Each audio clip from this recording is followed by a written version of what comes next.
Hey everyone! In today's video, I'll show you how to upload custom fonts in Canva and start using them in your designs. Sometimes the right font is exactly what you need to stand out or match your brand style.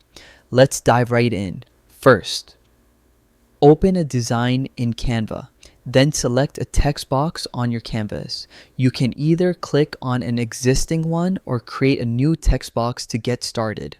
With the text box selected, look at the top menu bar. You'll see the current font name.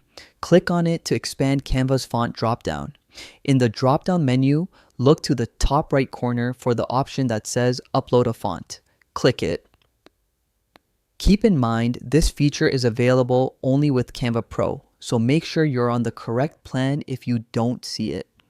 Canva only supports TTF, which stands for True Type Font, or OTF, Open Type Font. Make sure your file is in one of these formats before uploading. Drag and drop your font file into the dialog box or click to browse your computer. Canva may ask you to confirm that you have the legal rights to use the font. Check the box and continue. After a few moments, Canva will process the upload.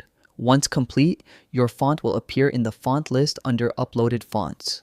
Simply select it to apply it to any text box, just like you would with Canva's default fonts. And that's it. You've uploaded your own custom font to Canva. Now you can give your designs a unique touch and keep your branding consistent across every project. Thanks for watching and happy designing with your new fonts.